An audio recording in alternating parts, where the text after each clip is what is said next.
there. My name is Dr. Kim Ernest. I'm a licensed psychologist and licensed professional counselor in the state of Pennsylvania, and I'm the Executive Vice President of Pennsylvania Counseling Services. Today, we are here on the How to Be Happy Hour to talk about adult attachment patterns and how it influences our most important relationships. I'm Kristen Lieber. I'm a licensed behavior specialist for PCS in Adams County.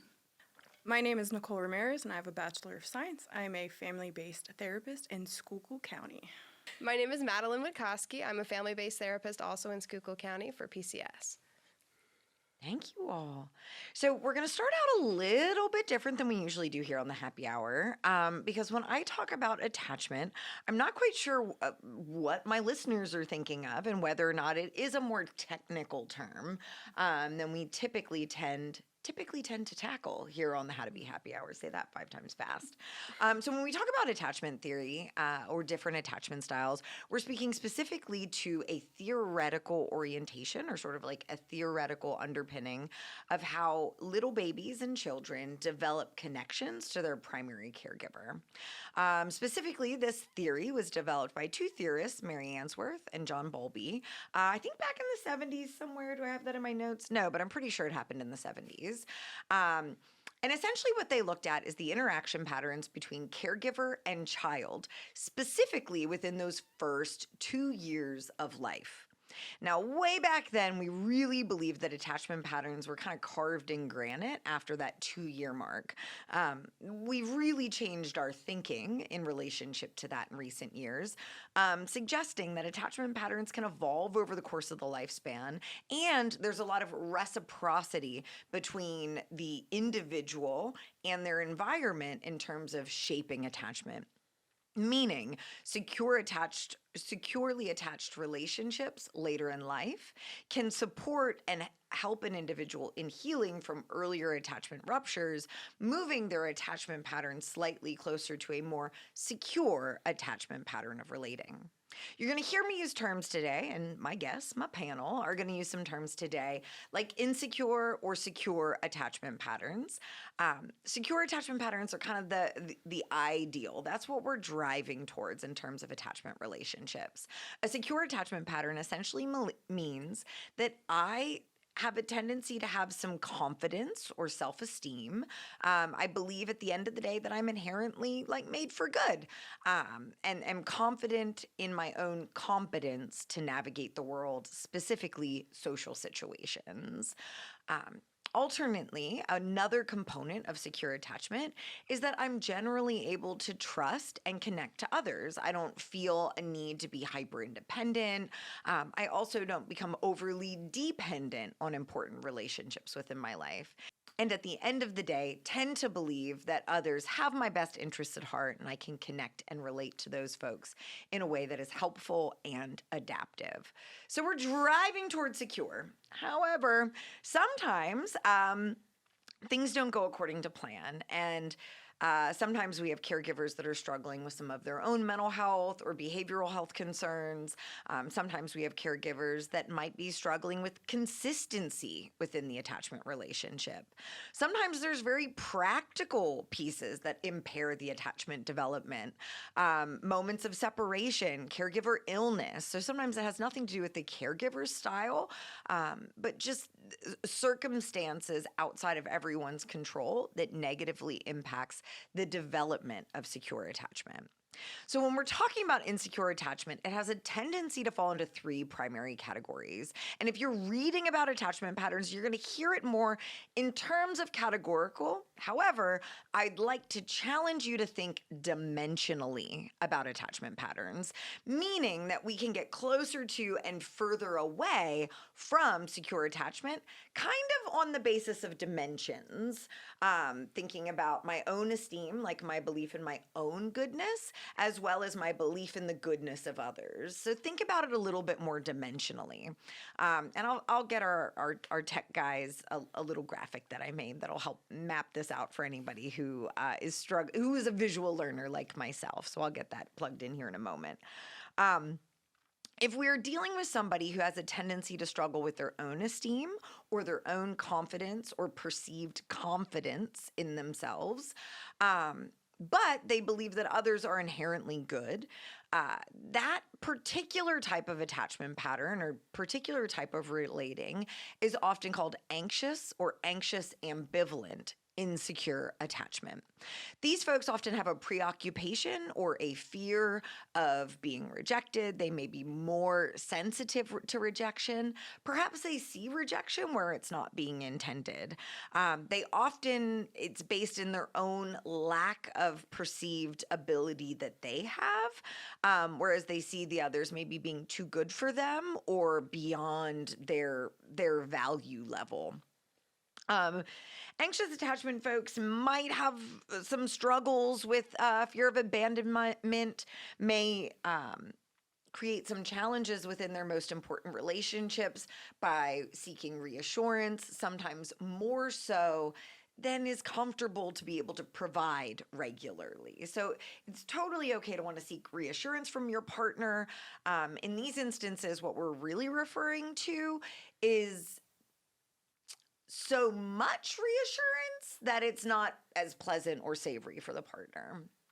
And that's basically anxious, preoccupied attachment. From y'all, is there anything I missed or anything specifically you would say about that particular attachment pattern before I jump into dismissive avoidant? We can also jump back to secure. I should have opened it up to the panel when I was discussing it. I don't think I have anything. I think a theme in the mental health system now, going along with that, is when people don't necessarily have the underlying thought that people are inherently good if there's been a lot of trauma. So they might have this, this self-esteem that they feel as though, they're struggling with, but then there is the mistrust in other individuals to help them through it. Yes. So and that's a great sort of segue into the next insecure attachment pattern, which would be that avoidant attachment. So it's insecure avoidant is oftentimes the language that folks will use. And insecure avoidant is exactly that. They tend to perceive their own confidence and competence as a little bit higher or good enough. Not that they're arrogant, but they see themselves as generally adequate. However, they've found their environment to be lacking. So they might struggle with trusting others. These folks have a tendency to be hyper independent, and that will serve them in a lot of different places and spaces. And at the end of the day, oftentimes these folks may struggle to have their emotional needs met because they don't trust anyone to actually do it right. So if I give a part of myself to you, I'm inherently opening myself up for some vulnerability. And folks with that avoidant attachment pattern have a tendency to really prefer to avoid being vulnerable. But in service of that, they also avoid important, secure connections.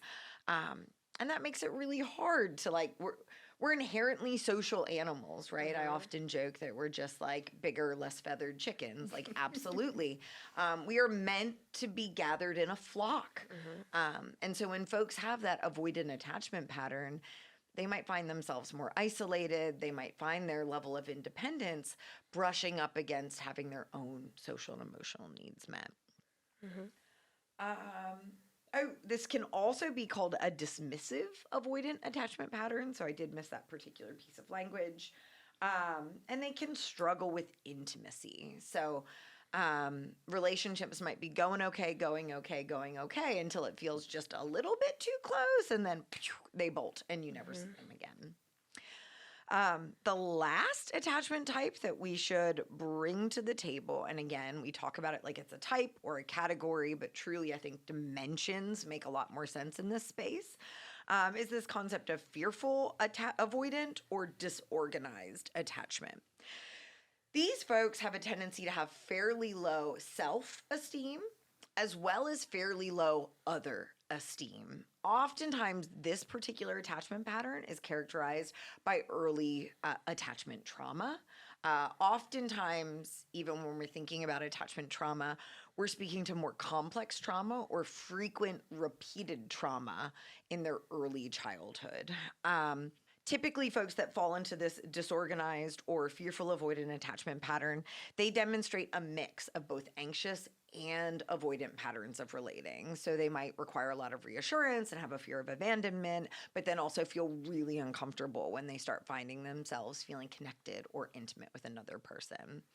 In our field, I've always thought attachment to be really interesting because I think therapeutic relationships are inherently intimate relationships and therefore have a tendency to like stir up whatever attachment pattern that person had percolating underneath the surface.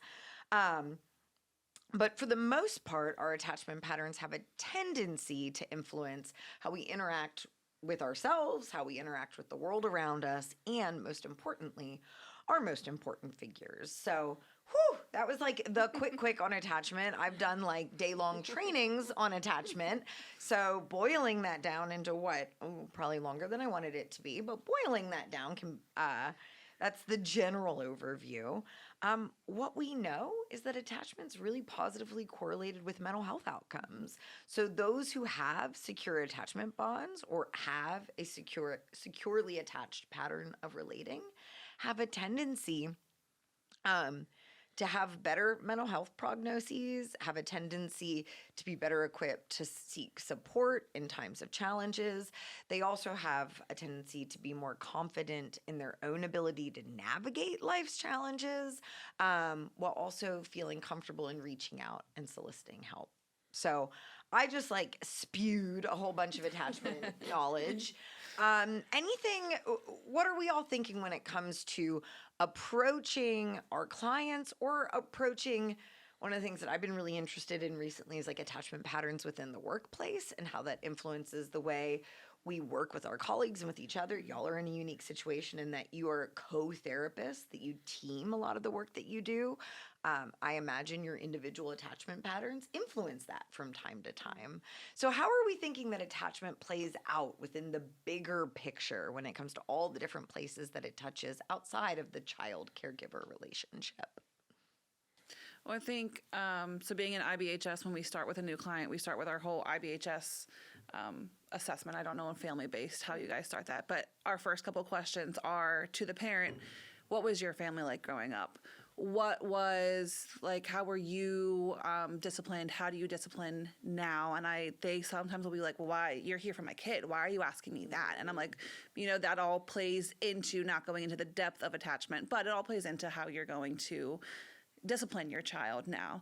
And I find I sometimes talk to parents and they won't necessarily have gone through like a traumatic event such as like abuse or anything like that, but it'll be, oh, well, my mom worked all the time, and they kind of brush it off. But at the same time, if you have a parent who's working all the time, yes, they're not abusing you, but you're not available. They're not available to you to make that attachment.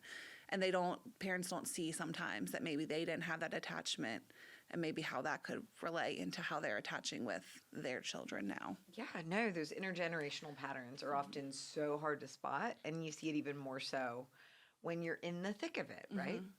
Yeah.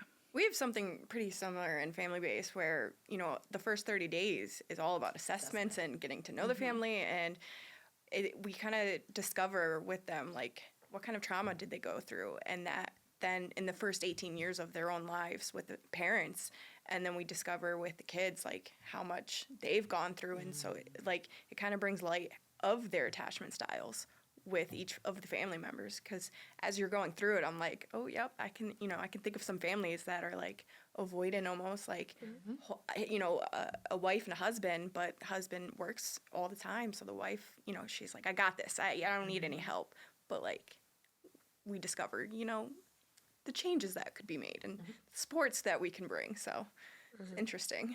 Yeah, that stands for sure. And I think even what you said, Kim, about bringing it into the workplace based on our own upbringing, we go in there with this knowledge and stuff that our clients don't necessarily have unless they're in the mental health field themselves. Yeah. So we go in there with this knowledge about attachment and we're like, oh, I wonder if that's where this is coming from. And we question it, but it's funny because even sometimes I'll be like, are you sure you're coming? Are you sure you're showing up on time? And that's our own stuff showing up. And we kind of have to check that and give the family that grace to figure that out with us and that co-discovery there.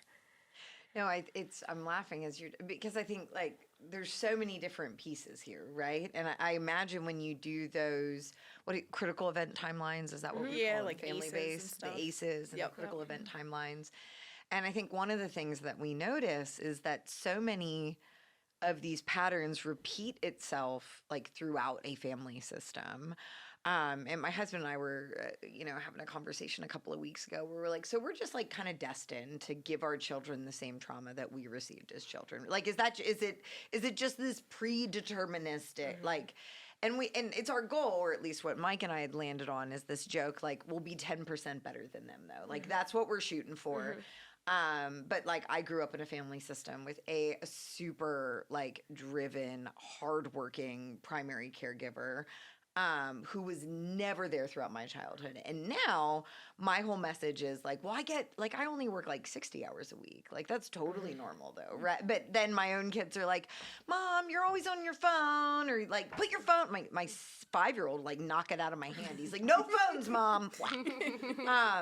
And I think those are some of the things that are new to this generation of child rearing. Like growing up, my mom would be on like a landline in our kitchen, right? But like now I remember like sitting and nursing my baby, like scrolling Instagram or whatever I'm doing. And then I look down and it's like, oh, like he's trying to make eye contact with me right now. And like I totally missed it. And I think as caregivers, we're going to start noticing, or as the research evolves, we're going to start noticing how technology and some of these other things are influencing that attachment pattern development beyond like the capital A ACEs that we've been talking about more and more. Yeah, especially with each sibling. I know even I'm the oldest of 4, and I always kind of poke at my parents. I'm like, this would have never have, flown by if it was me when I was living in the house. And now it's like the younger siblings are, have that grace, but you do get a different set. And also it's the opportunity to recognize that attachment style that you have even now in your adult life and kind of really be curious as to like, where is this coming from? Why is this showing up now? And not like going back at your parents and being like, I'm this way because of you. Yes. But, little at mom and dad there of like, I am. And I'm trying to work through it and figure out how it's going to play into my other types of relationships in my life. Like you said, in the workplace and even your random gym membership workout class that you go to that you're like, oh, I really don't feel like going, but I have this commitment and this and that. And you weigh all these pros and cons that just, it comes into everything in your life. When I think going back to kind of in the workplace, I know like you two work very closely together. In IBHS, I supervise, all of my behavior health technicians, and they're on my cases. And I have some who are like, yep, I got this. Like, I know what I'm doing on this case. And then I have other ones who like every little thing is kind of like, am I doing this right? Am I doing this right? And they absolutely are all of the time, but just needing that extra level of reassurance. And I think having that background knowledge of like, okay, they might have just struggled a little bit with, this, whatever attachment style. And I try to really get to know all of my staff that I work with as well, just on a personal level, because then I think it helps when you're in those moments too and able to give that reassurance. No, I think that it's funny. I just was talking to some of the family-based clinical consultants, some of our supervisors about like the intersecting pattern of attachment styles in the supervisory relationship, and how like to some degree it's my responsibility as your supervisor to figure out how you best learn, how I can support you to be the best version of yourselves, how you can show up, and especially in this field, like the behavioral health field. You don't get to do this work without your stuff showing up. Like you just don't get to, like, there is no way you get to work in behavioral health and be immune to your own story walking into the room. And most of us have a story, right? Like otherwise we would have gone into like a non-helping profession. But when you have a story, you pick a helping profession. And of course it's gonna intersect with our clients' patterns of relating, our colleagues, our supervisors, our supervisees. And similar to your point, like you don't get to go back to your parents and be like, you did this to me. You made me this way. And it wouldn't be fair for like one of your supervisees to come in and be like, well, Kristen, see, I'm anxiously attached, so I need every day you to tell me repeatedly how good I am and how you're not going to leave me. That would also be a little unrealistic. So it's our role to be flexible and to honor individual differences while also recognizing when the demands are kind of like, what's mine and what's yours? Deb Thomas, who I know you all know quite well, always jokes about writing a book called Whose Shit Did I Step In? Like my shit, your shit, everyone's shit. And at the end of the day, like most of the time it is your shit. Like that you're stepping in that moment. It just takes you a moment um, to allow the clouds to remove from your eyes and really see it more clearly. We're in the unique situation of being able to kind of have that being thrown into the vulnerability, not, we're like, well, there it is. Our stuff comes up and you can recognize it, but then we're also like, okay, we're going to talk about it in supervision too. It comes out. Whereas like we can't necessarily force that on the clients that we're working with. We're like, oh, there it is. But it's like, they're not going to let me go there today. And that's that work in progress. The longer you're working with them, that, maybe you do get to a point, maybe with us, family base is 8 months. Maybe it's the last day of discharge and stuff finally comes out and we're like, okay, there it is. Like, There it is, the ultimate doorknob. Yeah. Yeah. But it does help to put yourself in that situation and think about where it is coming from. And not a lot of people, I don't think, consciously do that. And the more you do, the more you're like, you go down this rabbit hole of being more curious about yourself. At least that's the case for me. I'm like, oh, why do I do this? And it's interesting with Deb and Alicia, like they're always like, well, what could have done differently? Like, how can I better support you? And in previous jobs, like I never really had that. And so I'm like, I have that attachment of, I got this, I can do it. And so it's like working with Maddie and Deb and Alicia, it's nice. It's like reassuring in their own ways of being like, you're not alone in this. This is a tough field. And so it's like, you're not alone. We got you. How can we help? And so it's just nice. It's very reassuring. The partnership. And I know that we've been working with each other long enough now that if one of us, maybe something comes up in a family session where it maybe rubs us the wrong way or it takes us back to something we've experienced in our own life, like we can pick up on it now. Where just even looking at her, I can give her a look and she's like, oh, I know Maddie's feeling some type of way about this, what the parent said. And like kind of having that instant support and then the processing after. Whereas family doesn't necessarily, they don't have those skills, and that's what we're there to help with. But that's super, super helpful. Yeah, I think here at PCS, I've been here, actually yesterday was my 2 years here, I believe. So, but I've just felt like it is so encouraged to like have a close relationship with our admin. Like I know that I can go to Amy with literally anything. She's fantastic. I called her, I was going through some personal stuff back at the end of December and was like, I need to take some leave. Like, what do I need to do? And she's like, I'll figure it out. Like, you don't stress it. I'll figure it out for you. And like everything was taken care of. And I feel like in previous jobs, it was like, you're here to do a job. You're not supposed to get close. And I was a teacher. I had paraprofessionals in my room that I was spending 7 hours a day with. Like, you can't tell me I can't get close with those people. And so here, I'm maybe not seeing everyone as often, but knowing that I'm supported to have that close relationship so that when stuff is going on in my personal life, I can go to, whether it's my supervisees that I'm seeing on a weekly basis at least, or Amy, and say, hey, I'm having this really hard time. They're there for me. And it's not like, oh, how dare you have friends, which I feel like if you already have that insecure attachment and then you're being told like, whoa, don't make friends, you're kind of like, what do I do? Like, how do I manage that? As we're talking, I think you have to have that like basic underlying level of like safety and security within the relationship. And obviously there's a line, right? Like I supervise a lot of folks towards licensure supervision, or I cover, right now I do a lot of like sub work, so it's a little bit different. I still have 2 licensure supervisees that are like mine, that I meet with regularly. But I think a big part of the work that we do is, as a supervisor, helping the person we're supervising, or like as a peer or colleague, helping the person that we're working alongside to notice when their own stuff might be coming into the room and provide that safe container to explore that and look at that. It's also my responsibility as a supervisor every once in a while to be like, this is beyond the scope of supervision. And I think therapy is where you need to take this. And for the most part, anytime I've had to kind of have that conversation, it's pretty well received. And I've been in my own therapy on and off forever. I think everyone should go to therapy. Everyone should go to therapy. Literally, everyone should. Like, I think we can all be better humans for it. So I'm a huge proponent for like seeking out your own clinician, seeking out your own provider. Especially as a provider, because we're not doing the work in a vacuum. We are not building widgets in a factory. We're helping people develop a new pattern of relating to others. And that's really hard to do without feeling some kind of way about it. And like you guys were saying, like it's so easy to get triggered, like on your own. A parent, you're in a case and you're in the home and they bring up something that happened and it's like, oh, whoa, like I've been through this. And trying to keep that clear lens, I think, too, of like, I can recognize that this is touching somewhere with me, but I need to like kind of put my professional hat on. And I think that's where therapy comes in play too, because I'm in therapy of my own. And like, that's where I can say, hey, I, was going through this with a client and it really brought this up in me, and having kind of that connection there too. Well, and for me as a supervisor, and I don't know where you draw the line, but for me, the line is always kind of like, is this grounded in our work?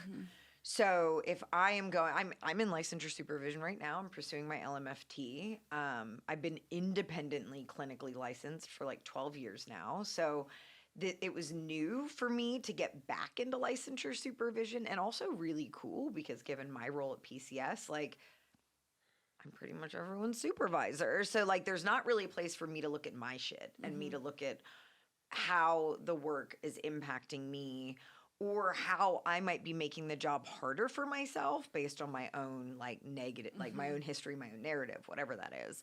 And I remember like one of the very first times that I took something to my supervisor, who is an LMFT, so of course person of the therapist, all that is like super big. To her, I was like, can I talk to you about that? Like, is this okay? Is this appropriate? She's like, is it about the work? I was like, yeah, no, it's about like, I'm having this recurrent relationship rupture at work. And I don't know if it's me or the system or the context or what, but I'm kind of over having it. Can we talk about this? And she's, oh yeah, that's totally appropriate. Bring it on in. But like that balance between like, is it grounded in the work or is it grounded in like your own stuff? And for me, that's always where I draw the line between take this to your therapist versus we can look at it in supervision. Yeah. One of the things, or one of the data points that I had jotted down is that, like, why do we care about attachment styles, right? Because like, yes, it's these categories on a page. We'll have a graphic on the YouTube link so that you can see how the categories break down. But what we know is those with anxious and preoccupied attachment patterns, or those with fearful avoidant attachment patterns, are linked to much higher levels of anxiety and depression, as well as increased challenges obtaining and maintaining close interpersonal relationships. So this could influence a person's like existence kind of from start to finish if there isn't some sort of insight and intentional intervention. I think something screaming in my head is social media. I feel as though the attachment styles are there and they're not going anywhere, but the way that we're facilitating them and the way that they are identified within a person it goes about a different way. These days, kids younger and younger have access to, social media, and that could be that constant validation right there. Even just having a post and simply getting a like is somebody feeling securely attached to the internet, let alone having that, different type of attachment with a person. So when we're having that conversation about an attachment style or, with a person to person compared to person to internet, people, I think brings into a different kind of category there, a different dimension, like you said, of how do we kind of process with that? Because it's challenging. It's not necessarily a person there anymore. It's like this entity giving that secureness to an individual. And I think so many kids with the access to the social media, if they're having trouble actually in person, and I know especially a lot of kids we get coming through IBHS, it's like, well, we just don't have the social skills. And I'm like, I mean, there's a lot of factors into there, but obviously social media, access to that. So if they're struggling in person, are they finding some other route online? And then they're just accepting that, like, this is how I interact. And then that in person does not develop at all. Well, I think it speaks to, I mean, even beyond children, I think we've gotten like more and more isolated as we've gotten more and more connected.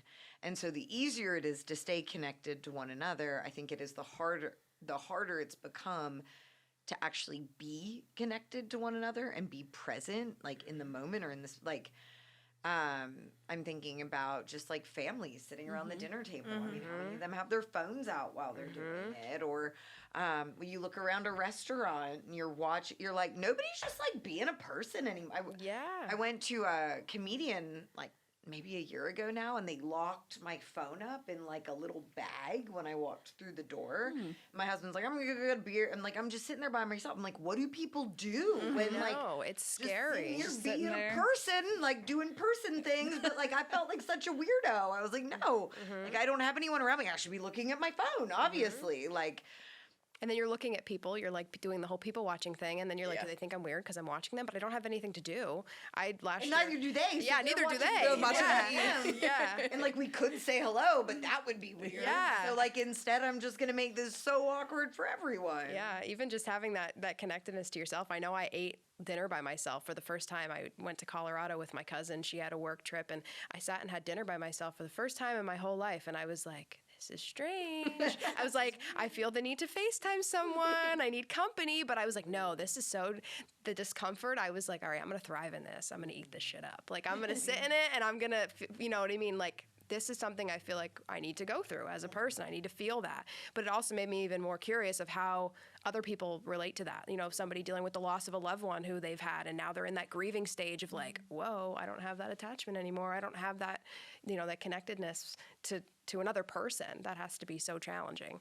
I feel like we're finding it more and more that, you know, even teens are trying to connect through other teens that are also online. And so, you know, one kiddo comes to mind in particular of like, she would much rather talk to friends online and talk about her own shit. But like that connection with mom, it's not there. And so she's like, I'm good with my friends, but we come in and we're like, let's talk about, you know, this, and this. And she's like, nope, I'm going to go talk to my friends. And we're like, so that social media aspect it's killing it anymore.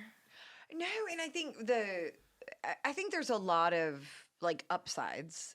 Yeah. There, maybe not a lot. There's a couple upsides, Few. right? And I know like specifically like the populations you serve, there's some research to suggest specifically kiddos and adolescents on the autism spectrum. Like online communication allows them to get a better cerebral understanding of communication because it's slowed down. So they can like understand the dynamics maybe a little bit easier than in like a live interaction between two people. And I think in an instance like you described, like this adolescent, you're coming in and saying, hey, why don't we all shift just a little bit to have these deeper in-person connections?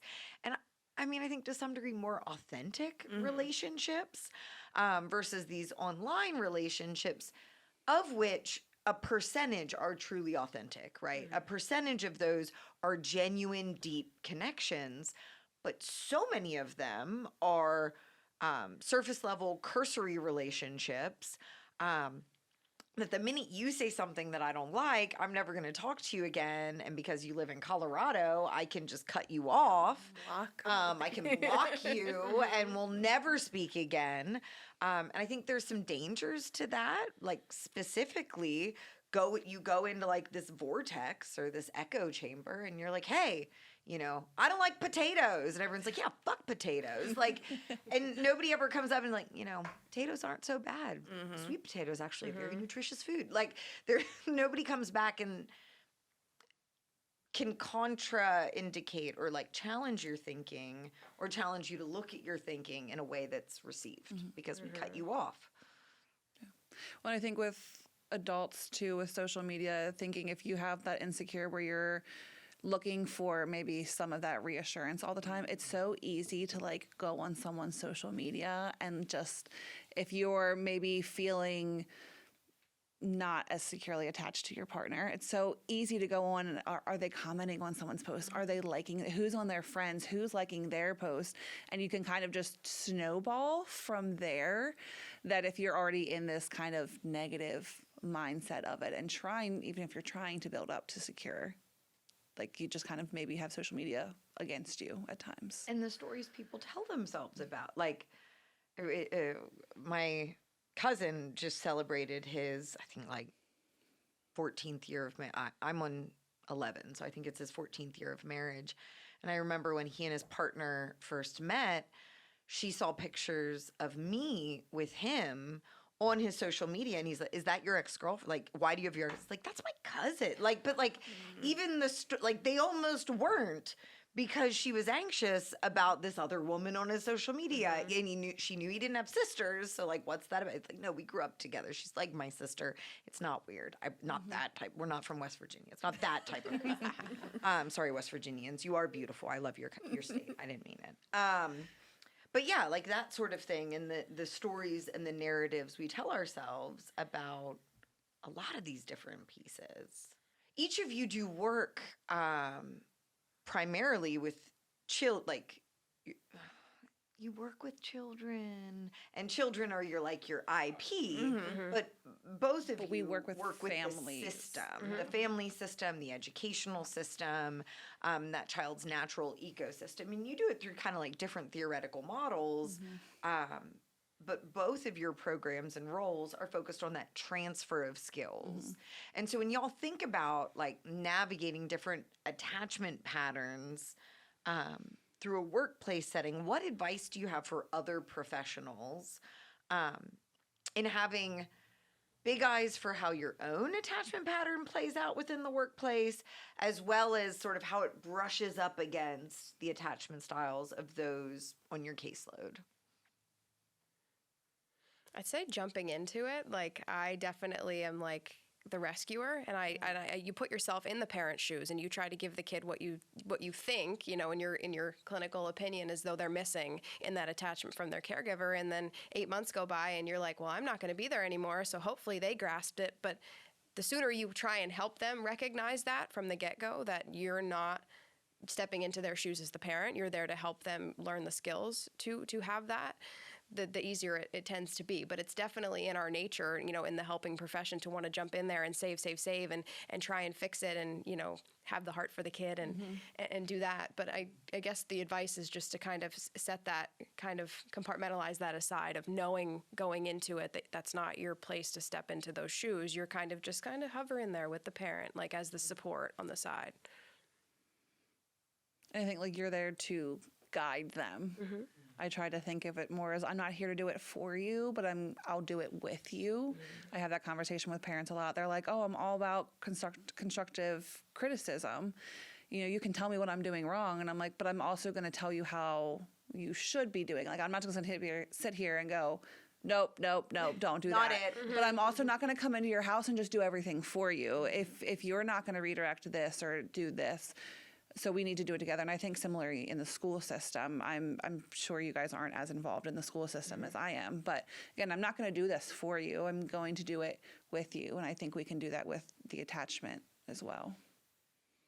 I think showing them the tools that they can use, but also following through on each, like the day to day and the week to week and month to month, because before you know it, 8 months is gone.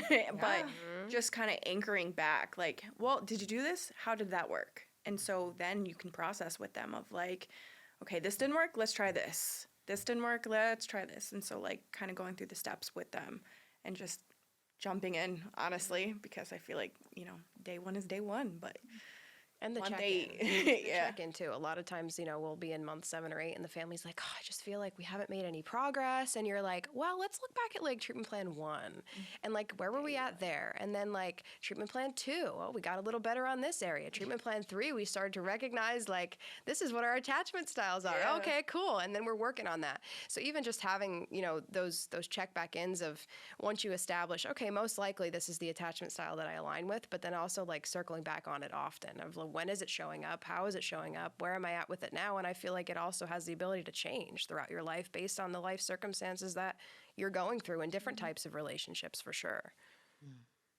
No, that's another one of my big, and I'm sure y'all are sick of it as family-based therapists, but like one of the primary reasons why I'm a big advocate for taping and filming your sessions, your therapy sessions. I mean, it's not something we do much in IBHS, but huge advocate for it because I love to use tape therapeutically. So I love to show my clients, especially when we're doing trauma work. One of my favorite treatment modalities when I'm working with clients through like navigating traumatic events is a very specific treatment philosophy called cognitive processing therapy. And a big part of cognitive processing therapy is early in treatment, you help them go through and kind of identify how they've made sense of their experience, sort of that storytelling component. And I love recording that session. And then at the very end of the treatment protocol, you do the exact same thing kind of all over again. And what they're supposed to do in that session is like read their it's called the impact statement. Read their first impact statement. And then at the end of treatment, read their first impact statement and their last impact statement side by side. But what I love to do is show them reading their first impact statement after they read the second one. And like so often, it's funny. Kristen Wortluft, who's been on the pod, I love her. One of our therapists down in York and a little bit at 17th Street, she will say that session 12 is her drug of choice. Like she loves watching people do that first impact statement compared to the second one, and loves watching the way in which like it's just night and day in 12 sessions. Like it's really not that much time, but being able to kind of watch that development or evolution.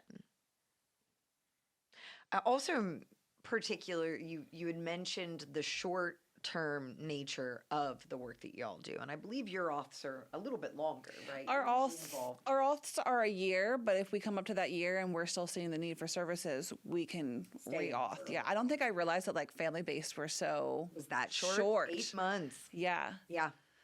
It's super short. I call it the toxic relationship and then a breakup, because that's Yeah. what it Yeah. is. Like we're in the thick of it, but it's also a beautiful thing because like we get to feel what the kids like at times. We get to feel like what the parents are feeling. If they're exhausted, they're annoyed by what the kid's throwing a temper tantrum on the floor. I'm like, yeah, that is kind of annoying, but we get to go home. Like you guys don't get to do that.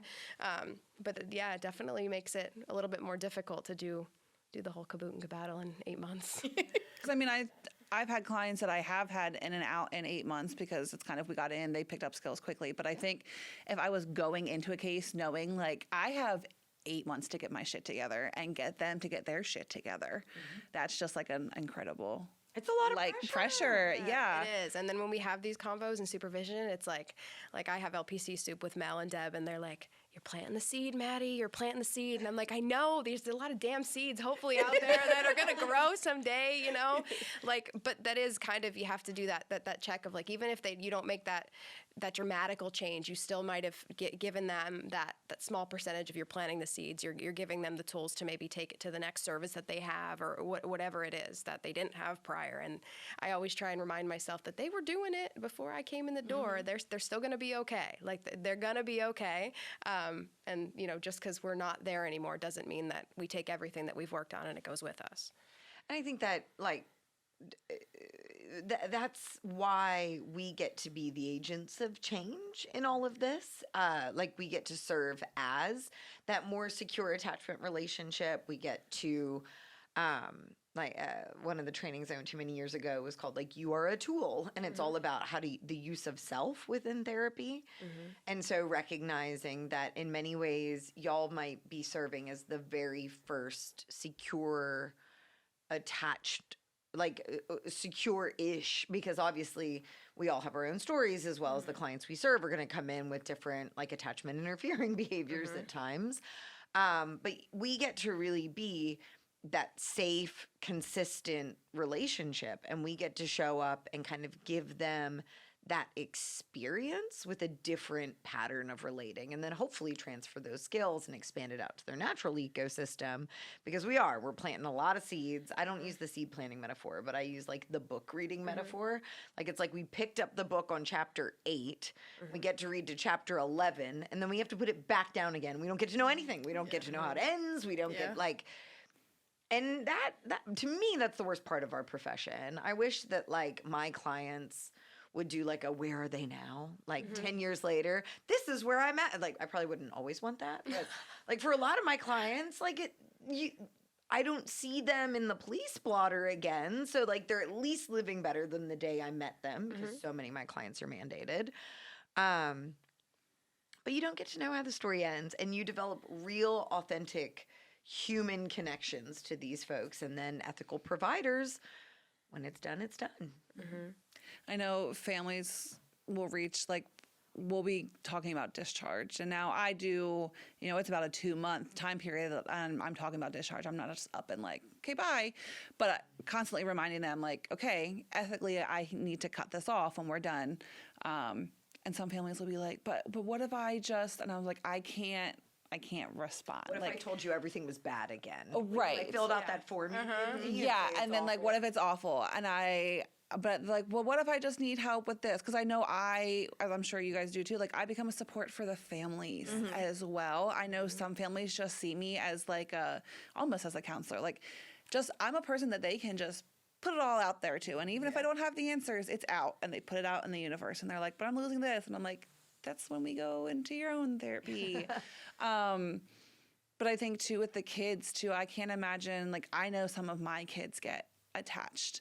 I just had a case that I had to administratively discharge after I didn't see the kid for over like 45, like we had to just up and stop seeing because of things. And I had to really fight internally with like, this kid already has a lot of trauma and attachment stuff. And now here I was this person for him for over a year and I just disappeared on him. And so I think sometimes too, that's hard when those administrative discharges, or even when we are planning it and telling them, hey, like, you're not going to see me anymore, like recognizing that we've established that attachment with them and now we're retracting from it. But I think if we're able to give the family the skills that they're repairing their attachment, they at least have someone to fall back on. I think that's the hardest part because I am 8 months into family-based, and so I am coming up on, I just discharged my first family. And so it's like the kids in the family rely on us so much, and internally I'm like, yeah, this sucks. Like, I'm so happy for you. You did it successfully, but like, this sucks. Because that's it. 8 months, we discharge to whoever we need to discharge to, and that's the end of it. And it's hard because, School County is not that big. So we go into schools often and we're like, we'll see you around. But like, yeah, we can't talk or we can't, check in. And it's so hard. Yeah, we both live in the county too. So Yeah. then you're in the grocery store just trying to get your groceries and you're like, oh, hi. Great. Yeah, it's Small lovely. town. But even just us showing up there, I mean, going to the same family the same time every single week, you're giving the opportunity to enact some type of a change, even after we leave. And they might be like, well, now that Maddie and Nicole aren't here, that's our designated time to meet as a family. And we're sitting down together just as though if they were here, that, they wouldn't have done prior. Yeah. It's tough though. And I think it's like, I don't know, whenever I discharge with a client, I always say like, and let's say I run into you at the grocery store or the gas station, you need to know I won't approach you. I won't act like I know you because it would be unethical if I did. I can't violate your confidentiality. Now, if they come up and talk to me, I'm not like acting like I can't hear them. Like, I'm always like, hey, how you doing? But it does put everyone, and different people have different opinions about their own confidentiality. I remember once being at the farmer's market here, and here in Lebanon, it's like multiple stories. The top floor looks down on the bottom floor. And my client saw me walking around downstairs, and she's like, Kim, Dr. That's my therapist! Like, through the entire farm. So, like, less than ideal in terms of, like, that particular model, but it does, like, it's a different dynamic. Like, yes, we're attached and we're connected. And at a certain point, our relationship is going to reach its natural conclusion. And so it's my responsibility as a provider to not foster a sense of dependency and be that agent of change for you to take whatever you learn within our relationship and sort of take it out of our dynamic and into those other natural members of your ecosystem. So I might learn within the therapeutic relationship that when someone forgets to call me back, maybe it's not an outright rejection. Maybe they just got busy and forgot to call me back. And maybe I learned that through the therapeutic relationship and can take that into my other natural relationships. But that's the transfer of skills that we're really looking for. And even at times, some of the attachment doesn't necessarily, the change happens without choice. It might happen due to, even in our case, we have a lot of children being removed from their primary caregivers and being placed into foster care for the first time. And that's, their attachment there is just upped and cut off.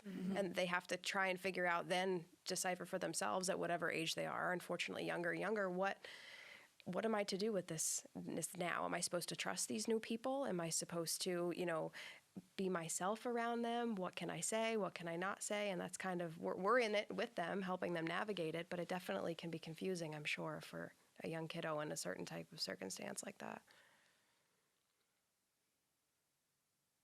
We chatted a little bit about attachment styles within the workplace, but that was one of the topics that I found myself feeling a little bit curious about. And then we have to probably talk about romantic relationships since, like, it is the Valentine's Day episode. One of the things when I was doing some research is that people with secure attachment actually have higher levels of job satisfaction and overall well-being within the workplace. And people with secure attachment styles have greater job engagement as well as lower levels of stress and distress associated with high-stress jobs. And I thought that I don't know, that particular data point kind of stood out to me, especially as like helping professions, and a big part of the conversation in the most recent years has been about like stress and burnout, moral injury, and all those different challenges within the helping professions. And I found myself wondering if there is like that paradoxical or like that intersecting relationship between the events that lead us into the helping professions, the attachment patterns that sort of grow out of those life experiences, and then how does that feed into this? And there's a lot of systemic challenges. There's like insurance barriers, regulatory barriers, providers aren't perfect. There's a lot of ways in which the system needs to improve. And I find myself wondering if those attachment patterns don't have if there isn't something more to that when it comes to the way our field has been impacted. I think nobody wants to go into a different type of a workplace environment and be like, I don't even know what I'm doing here, but like, and so that makes a big difference. I know that in the many roles that I've had just in the short amount of time in the mental health field, like depends on, your onboarding experience can like get you really hype about the job, or it can be like, it can overwhelm you. And I mean, I remember like when I first came to PCS and I did my days of startup, I was like, wow, I feel like so connected. Like I met you, I met your dad, I met all these people. I'm like, wow, I feel so connected to this company. And I still have that feeling. I feel like I'm in the know of what's going on, when it's going on. When we go to HQ, I'm like, yeah, this is great. Like I'm gonna sit here and like, tell me about what's going on. But having that, I definitely do feel that secure attachment, and it makes me excited about the work that we do. It makes me, excited about waking up and coming to work every day, but enjoying it also. Whereas I feel as though if I didn't, or I necessarily didn't have the positive relationship that I do have with my supervisors, no, it's not, you're gonna dread coming to work, And I think that's what it is, the positive relationships. I feel like PCS has given so many positive relationships and such a professional boundary that it's not like, oh, I'm going to work. Like, I'm going to work. Like, this is fun. This is what I enjoy. And I think that's the beauty of it. And it's like in previous jobs, it's not always. You don't feel as connected. Yeah, because of my supervisor role or my, whatever role I have, it's like that connection's not there. And so my professional relationship isn't always the best. But I feel like PCS is probably like the best professional relationships I've had in my, Yeah. It's just turning into an advertisement. Like, Yeah. Shout out PCS. Hiring jobs at PAcounseling.com. I think though too, just recognizing that like attachment is more than just romantic relations. Like I know you said we have to get into romantic, but it's more than just romantic. So much more. It's friendship. It's coworkers. It's just your employer. And so what I'm hearing from them is like they came in and felt like a secure attachment to PCS, which I would agree the same thing. Like first day was, everyone comes in is like, I'm the head of this. And I'm like, wow, like this is a big company and I'm meeting all of these people. Establishing that from day one, that even if you don't have that attachment style, like you can do that. You can have a secure attachment style with work or with friends. Like you can kind of almost, I don't know, have different ones, but. No, and I think there's some research to suggest so I did my thesis on looking at attachment patterns for romantic relationships, same-sex friendships, and then opposite-sex friendships or friends with benefits, which, I don't know. Researching friends with benefits was a lot of fun for my thesis. I don't know. I enjoyed myself. But one of the things that really came out of me doing that type of research and just reading like the sheer volume of attachment-based research is that for so many folks that have a less secure attachment style, practicing attachment behaviors in those lower stakes relationships, and I mean truly just non-romantic relationships. Romantic relationships have a whole host of other factors, like for the most part, not always, but many romantic relationships have some layer of like exclusivity, or a component of exclusivity involved within the relationship structure or the expectation of exclusivity. Romantic attachments have a tendency to have more dependency when it comes to like financial needs, emotional needs, physical safety and security needs. So there's a lot of ways in which romantic relationships are distinguished from friendship relationships, workplace colleagues, even friends with benefits. And practicing more securely attached connections in those other contexts, the research really supports that that can lead to better, more securely attached romantic relationships. The inverse can also be true. Like a bunch of negative romantic connections can impact and negatively influence your attachment patterns within non-romantic connections. So there is like a reciprocal relationship here that I don't know that we pay much attention to, but it's definitely worth attending to. In some research that I've done kind of personally, I saw a model that was your attachment style that you get, from a kid isn't just you and your parents. It's based in, you and your siblings. If you have a really negative or a really positive relationship with your siblings, how is your just home dynamic? How is the general, like it's not just this little thing. It can be a bigger model that there are so many factors. It's not just how your mom or dad interacted with you. What was the culture like? I know even just in talking yesterday at a school meeting, there's a teacher assistant in a school I go to that just very different culture. And she was talking with one of our staff one day and was like, "You cut your hair, what does your husband think about that?" And she's like, "He doesn't care. I just went out and did it." Like, and so thinking too, how much of that is impacting attachment, both as a child and even as an adult now. Yeah, the cultural norms there. Even sometimes too, I find myself learning more and more about, different types of family dynamics that we have. I'm like, oh, I didn't think of that way. Or even, if a family is from a different area, or, we have two caregivers, one speaks Spanish, one speaks English, and then you're sitting there like, what are they saying?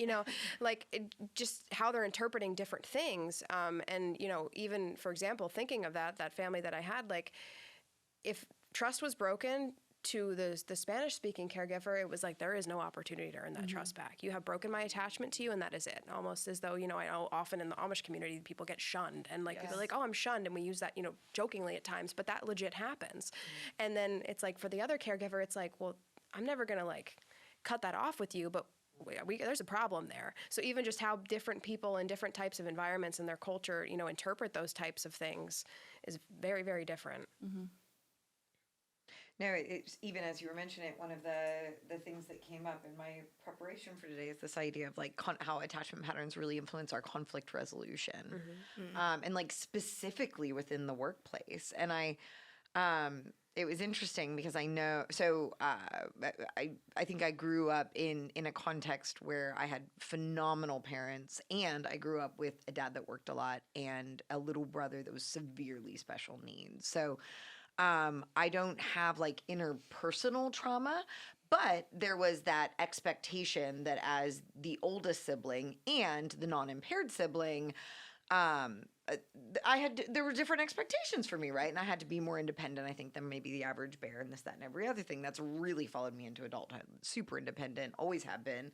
Don't really like depending on others because I can do it best, right? Always. And in adulthood, one, I've done a ton of therapy. Two, my partner and I have done therapy together to both look at our attachment woundedness. Because I think we both had that more avoidant attachment style, and not so far so that we would avoid intimacy or connection to one another. But if times got tough, we got quiet, and we would more separate and go into ourselves. And so in 2020, my brother passed away. My husband's dad passed away. And within 2 months of each other, like it was like the thing, right? And so what we both noticed is that we didn't fight. There wasn't conflict. We just lost sight of one another. And so through that, we went to an attachment focus. We went to see an emotion focused couples therapist, very specifically to address our own attachment patterns, our own childhood woundedness, and then how this grief and loss in adulthood was kind of interplaying with all of those pieces and impeding our ability to turn to one another and I think part of it, we both kind of mind fucked ourselves into thinking like, well, you don't have capacity to take care of me and I don't have capacity to take care of you. So we'll just both deal with our own stuff and we'll come back together like 5 years from now when we both have moved on. But as you can imagine, that didn't work for a lot of the different reasons. And so I think it kind of leads me to one of the questions, and so I'll just fall into it now. But like, if somebody recognizes that they have an attachment challenge or recognizes that their pattern of relating may be causing them more problems interpersonally than not, or whatever it is, if an individual starts to recognize that they have a woundedness in terms of their attachment relationships, what are some recommendations or what are some means by which an individual can go to begin to deepen those attachment connections and heal some of that woundedness? I think the first step there, you said it, is recognize it and then figure out, is now the time that you actually do want to address it. It might not be necessarily with everything else that's going on in your life. It might not be the best time to go for it, but if it is there, if you are in a romantic partnership with someone, you do consider them to have some level of attachment with you, or you wouldn't be in the relationship. But with that, it's about that communication of like, hey, this is where I'm at, like right now, and I'm still trying to figure it out myself. But I just want you to know that, like, if I may seem like this way, this may be why. I know, and even we talk a lot about in family-based, like even how love languages play into that with the attachment and stuff of that nature of like, this is not what I need from you right now. This is what I need from you right now. Or, hey, I'm not in a space to be able to give you what you need.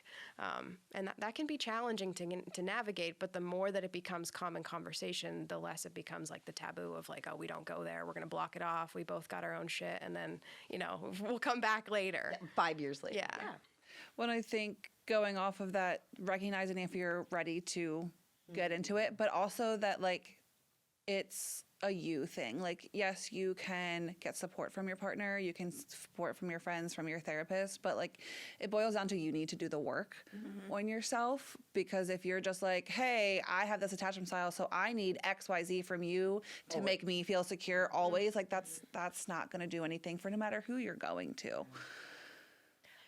I was just gonna say, like, open communication too, though. Like, yes, own your shit. Like, that you have to do the work, but also like the open communication of like, hey, I'm going to work on this with myself. Yes, I need your support, but like, just recognize like if things go haywire, like this is why I'm working on it. I'm owning it, but like patience also, and just continuing that open communication with whoever. Partners, friends, family. Especially if you're a person that's like hyper focused on walking around making it look like you have your shit together all the time, and then like somebody's like poking at you like, oh, like what is going on? Something's going on. And I'm like, no, there really isn't. Oh, okay, there is.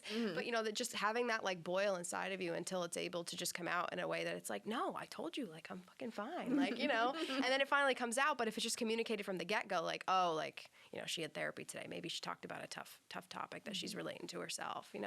It might come across to the romantic partner as better, and not so much that though they did something wrong. No, it's interesting. I think that once you have that insight, then to also keep it in the front of your brain, like to start looking at.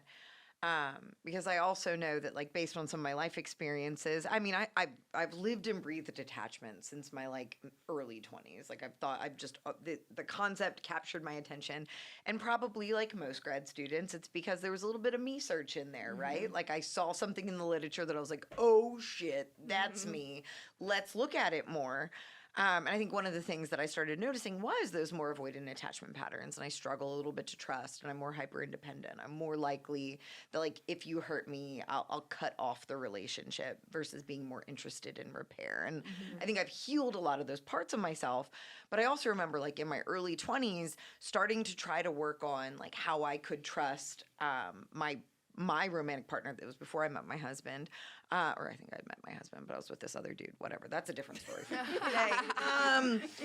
But so it like, and I'm really trying to figure out, like, how can I trust this guy and what do I need to work on? And so I go to a therapist and I'm like, listen, I got some trust issues. It's my own shit. I got to work through.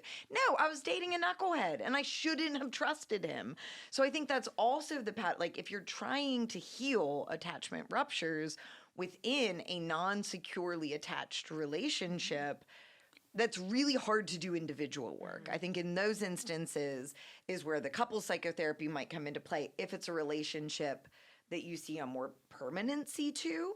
But then I think my relationship advice outside of that would be like, hey, maybe like pause on the dating apps for right now. I don't know how kids meet people these days. I think it's all through dating apps. Pause, like suspend your Tinder subscription for just a minute. Like look at yourself a little bit and then try a new type of relationship. Because I also think and I don't think this, the research supports that different attachment patterns have a tendency to be drawn to and attract different types of attachment patterns. And so folks who have a more secure attachment style are more likely to find other more securely attached individuals. Versus like you see a lot of the dynamics of ambivalent and avoidant, like they love one another and can't figure it out. They just get stuck in a never ending pattern of like pursuer distancer. And then switch who's who in each role until the end of time. So I would say that's probably the thing that stands out the most to me about doing your own work. I think with the attachments too, it's like we all have this drive, you know, to be connected to another individual, to be connected to a group of people. But I think it also can show up in different stages of your life. If you're something like, oh, I'm ready for a serious relationship, I'm ready to start trying to have a family, you know, stuff like that comes up.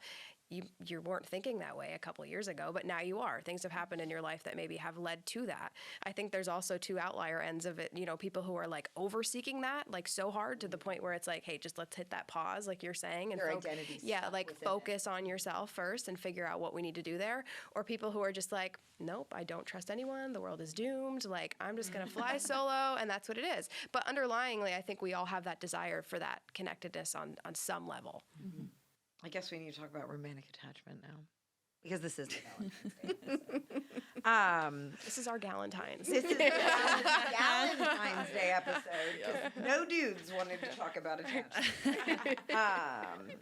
For those curious about the casting of the pod, it is a volunteer basis. Every once in a while, I'll reach out to somebody who I know had, like, I basically coerced Deb to be on a pod in a couple weeks from now about CROV, physical movement, mental health is one of our upcoming topics. But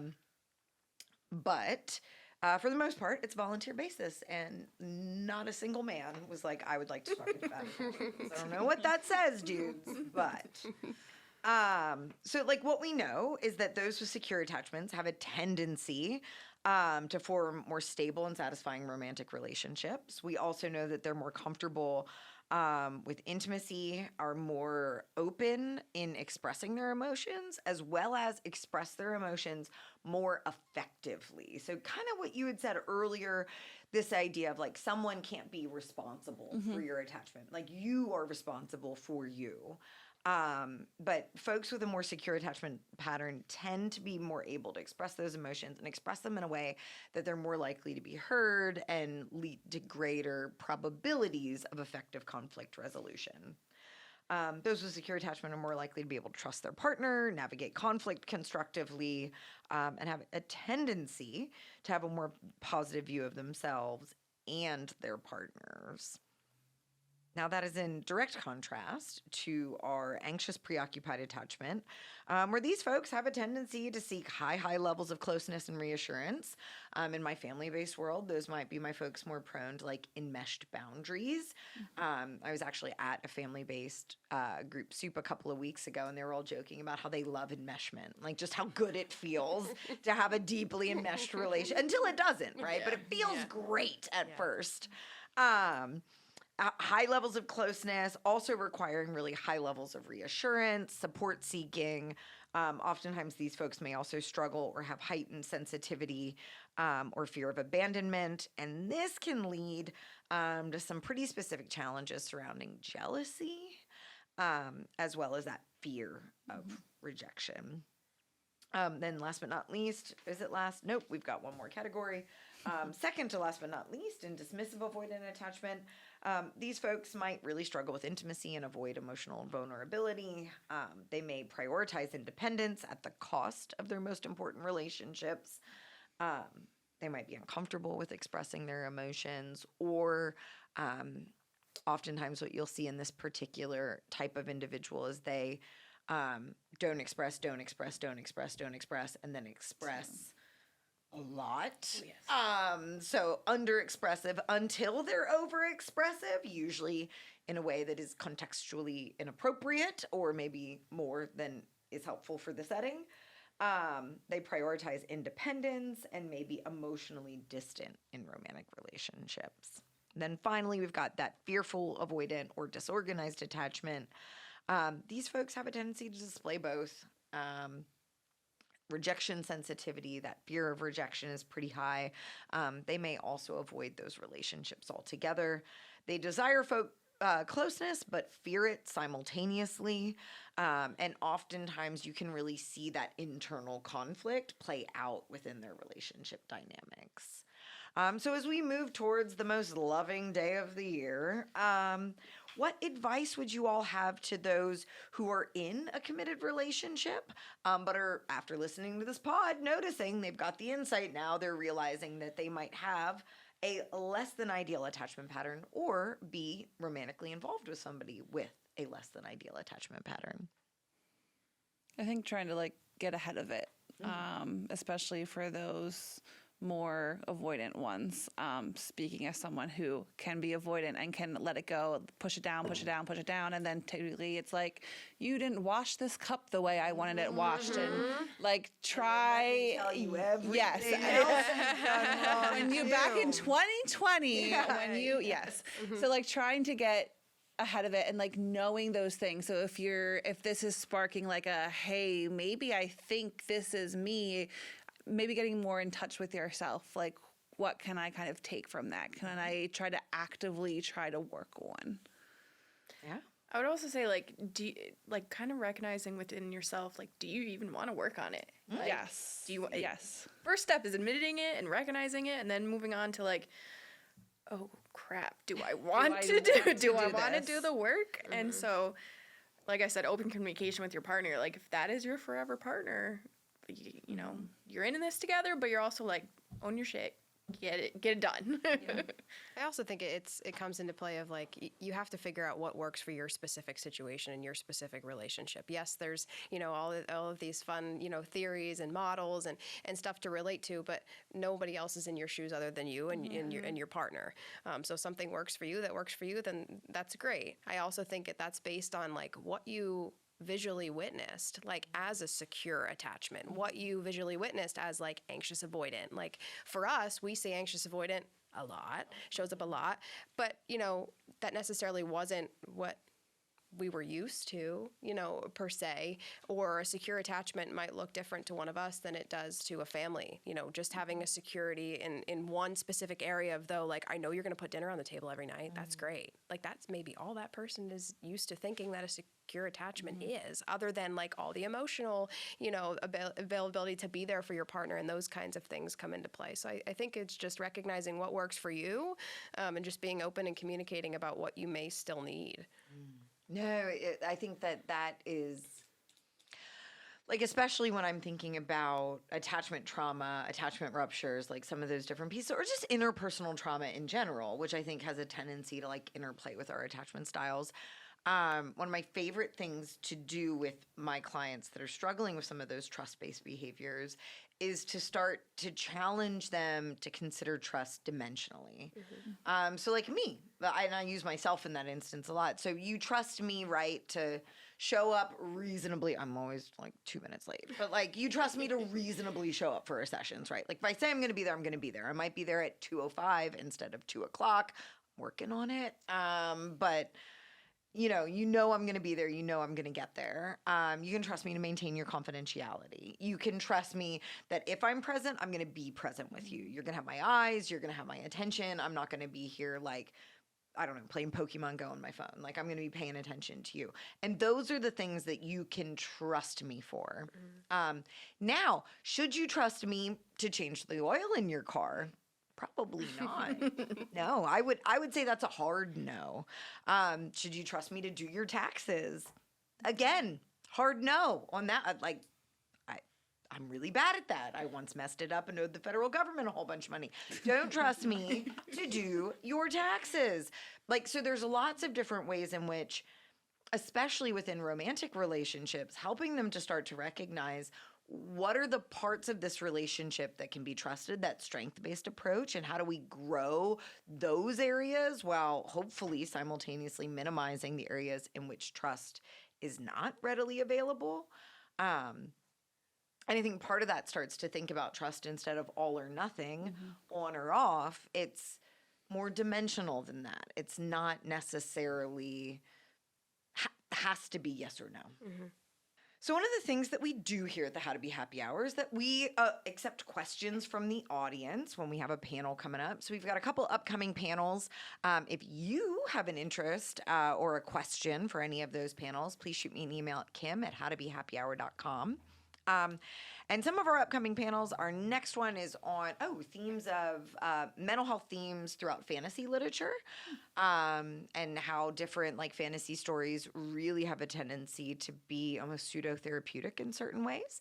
So we're going to look at mental health themes throughout fantasy literature. The one after that is about physical movement and mental health and wellness and how those two things are overlap or how those two things are related. That one I'm excited for. I'm excited for all of them, but that one in particular is really shaping up nicely. We've got another one coming down the line on creativity and recovery, and how do we use different creative outlets to obtain and maintain recovery from substance use or mental health. And so those are like the big picture pieces that are coming up. So if you have a question, please don't hesitate to submit it. But one of the questions that was submitted for today's training is what are ways in which leaders or supervisors can accommodate various attachment styles to foster a supportive workplace culture? I feel like even just getting to know your staff, and, creating that space. I know that our supervisor, Deb, will always be like, do I have permission to go here with you? And I think there's something like so professional about that, because you are in a situation where like genuinely they're being curious, but it also is like, wow, I do feel more comforted by that. Like, you're asking me permission on my terms if I'm cool to go there with you. So I think catering to it in that aspect of, I think that would appeal to any attachment style of like, hey, this is what I'm trying to get at with you. Like, how are you feeling about that? I think going back to the open communication we talked about earlier, as having a supervisor who has that open communication with you, who you can go to, personally, even if it's just like hey, I have some stuff going on. I need a day, or like, I'm working through this, or just, hey, I'm really struggling with this with work. I know with IBHS, and I'm assuming with family-based too, like we're very remote. I'm in schools, I'm in homes, I'm in daycares. So that level of trust of you're out there doing your thing, but at the same time, I can go to Amy and say, I'm struggling with X, Y, Z, and she's either helping me work through it, or let me come out and check it out and see what I can do. So just knowing that you always have that kind of level of support there. No, I agree with that. That takes me to like at the basis of all of the attachment literature is this concept of the secure base. And we haven't talked about it yet today, I don't think, but this idea that when a child is growing up and developing, that toddler, when they begin to toddle, can toddle out and explore their world and try new things and experiment with their environment. And then if they feel danger or unsafe, they can hobble back to mom or dad or grandma, whoever that secure base is, and they know that that person is going to protect them and hold them close and comfort them and support them in self-soothing. And I think that as a supervisor, especially like y'all in very remote positions or more remote positions, you're out there doing the work, oftentimes not in a setting where you can walk down the hall and like knock on your supervisor's door, which is so common for a lot of mental health settings. And yet, I think that's why both of the models that you work within have a lot of supervision built into the model. Like you have those touch points just built into your day to day, and that's just a part of the work that we do. And I think it's that way to have that secure base, those touch points at the end of the day. Yeah, for sure. Even just showing up, I know keeping like the professionalism there is always important, but even we go into that space with our clients too. Like we walk in there and, we're people too. So like having that of like, oh, like I spilled my coffee on myself this morning, like having that, like owning that we're all human kind of aspect instead of like holding yourself at a level higher, even though, in the workplace you are, but really you are there as a supportive aspect for us, I think is super helpful. And we get that. I describe our county as like working in a pinball machine every day, but we have our supervisors kind of like at the bottom, like helping us stay afloat. Like that's their role, and they truly do that. They're like those little whackers. Yeah, yeah. Excellent. So then, last but not least, let's fall into last call. So last call is a cultural phenomenon that we here at the pod would like to see kindly see itself out.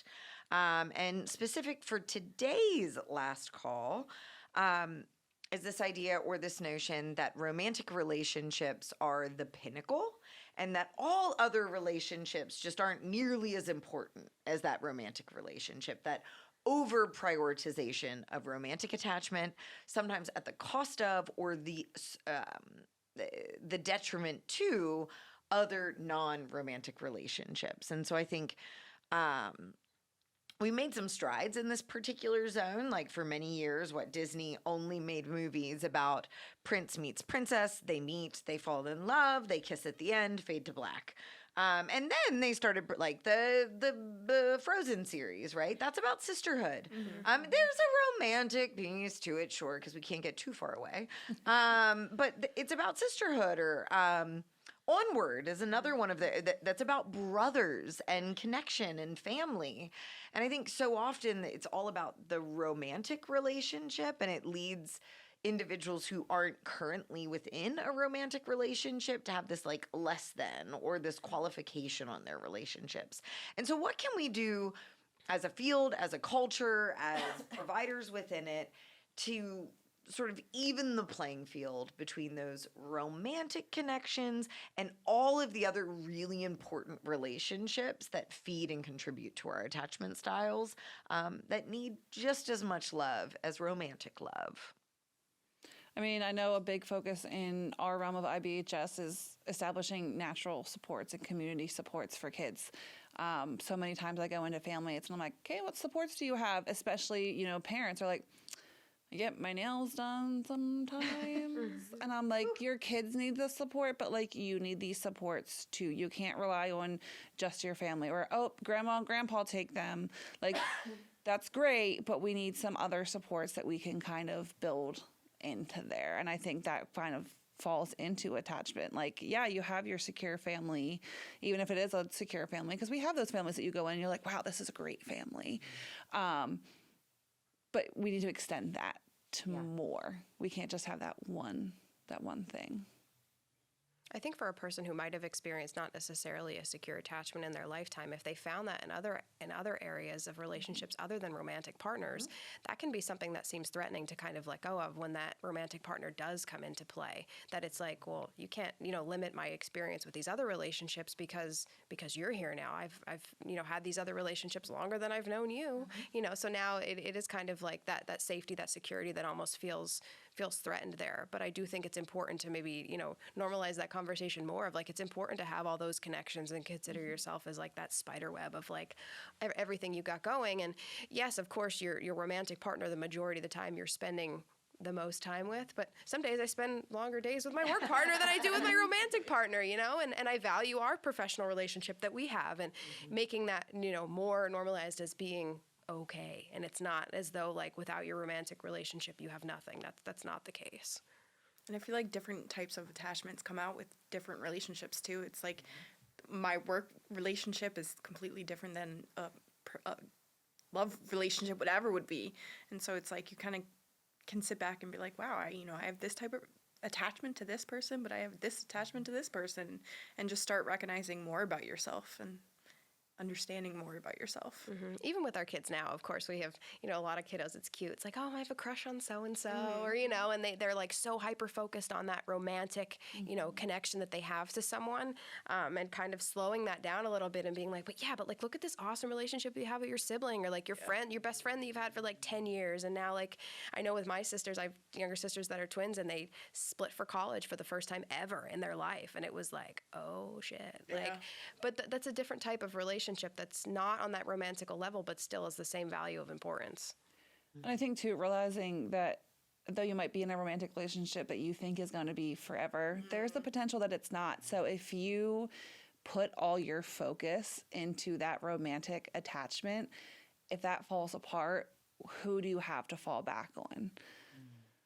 When it brings up the point that like different relationships are going to serve different functions within your life. Like I have a childhood or like early adolescent best friend that we've like hung in with each other all these years.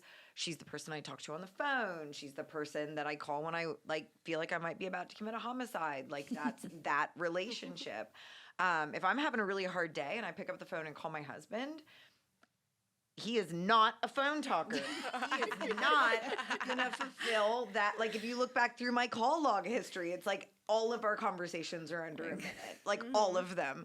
And so like that's a very concrete example, but different relationships are going to fulfill different emotional needs.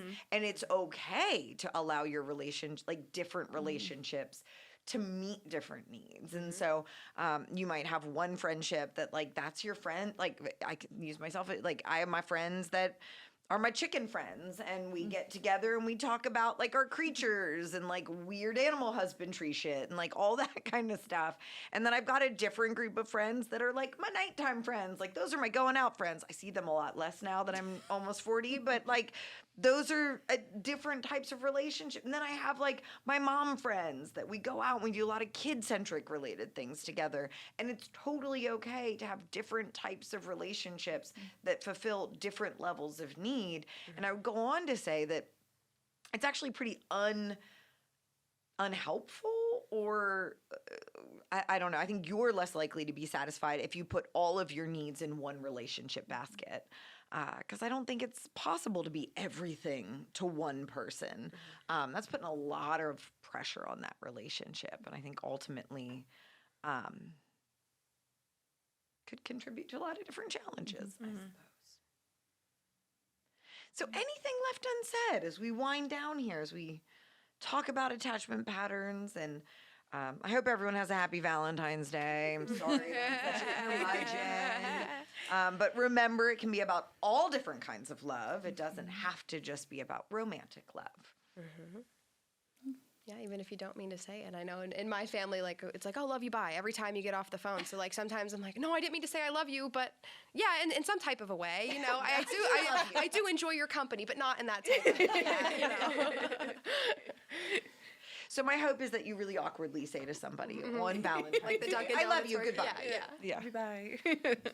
Well, thank you all. Thanks for coming here and joining me here today. Thank you for having these unique conversations. And for my listeners at home, thank you so much for the listen. If you have any suggestions for topics that you'd like to see the pod tackle, or any questions for the pod, please don't hesitate to shoot me an email at kim@howtobehappyhour.com. Thank you so much.